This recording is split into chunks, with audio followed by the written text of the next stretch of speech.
We ready, chickens? This is the second part of the discussion about Kevin's sentencing at Raymond Terrace Local Court for aggravated animal cruelty. Shh, shh. I'm discussing Kevin's sentence, which was an intensive corrections order for 9 months and 100 hours of community service. And I'm discussing it by comparing the purposes of sentencing set out in the law, namely Section 3A of the Crime Sentencing Procedure Act 1999.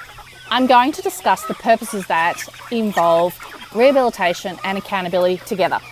A court may impose a sentence to promote the rehabilitation of the offender. The court may also sentence to make the offender accountable for his or her actions. During Kevin's sentencing, I wasn't super clear how much of the sentence went towards those purposes. It might have just been me. The whole concept of rehabilitation is very important, but it's also very complex. There is case law where it's discussed that rehab goes to remodelling a person's thinking and behaviour. In Kevin's case, I felt the accountability and the rehabilitation delivered in the sentencing considerations was tricky to hear. Perhaps it was in the paperwork that the magistrate had. I think we in the gallery need to manage our expectations when it comes to rehabilitation and accountability. When I think of accountability, I'm expecting perhaps to hear an apology and discussion about the wrongdoing. In other cases, not Kevin's, I find you have to wait for the discussion about rehabilitation or accountability until after they discuss things like sentencing discounts or when can the person get their licence back. Sometimes there is no discussion about accountability. Furthermore, we in the gallery may expect action over words. It can be months after the offence, which I think is an opportunity not just to say you've changed your thinking and behaviour, but to show the court how you have changed your behaviour. For example, some people do the traffic offenders program or volunteer, or they simply don't re-offend during this time. Back to Kevin's case. I just didn't clearly see the rehabilitation and accountability purposes coming through. Perhaps they were there. So perhaps the issue was me, because that was what I was expecting to hear the most about and didn't on the day.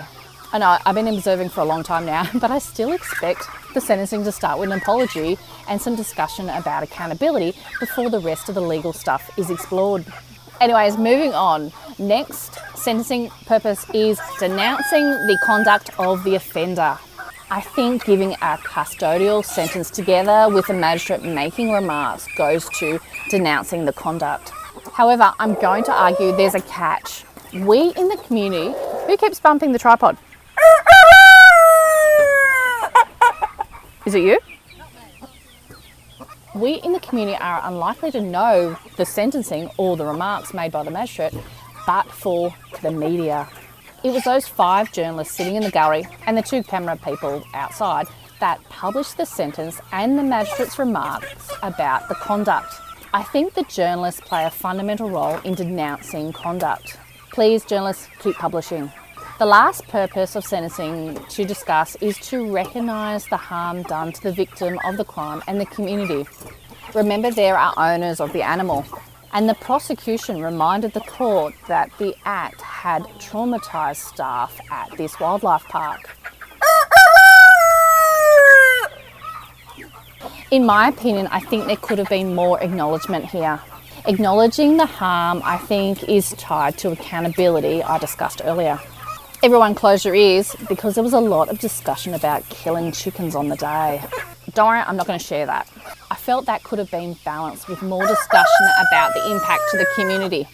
If you needed a reminder that there were people impacted on by this offending, you just needed to look at who else was in the courtroom gallery. Not the journalists, not Kevin's entourage, not me. The owners of the wildlife park were in the courtroom gallery. So I often sit in an empty gallery during sentencing where the victim or the community are rarely mentioned. No one hears the sentence. The sentence is rarely printed in the newspapers. Are we at risk of losing our community ties to the court? Well, in the case of Kevin, the gallery wasn't empty. The community members impacted were there. They were my reminder of the need for a connection to the community outside the courthouse and why we have a legal system. As usual, I talk more about the legal system than the defendant, but I'm not a journalist, so I can tell the story in the style of my choosing, with or without chickens. Hope you found the discussion interesting, or at least enjoyed the chickens. In the final part to Kevin's case, I will share something new I discovered. That's a better angle there. That's a better look, with less of me and more of the chickens, right?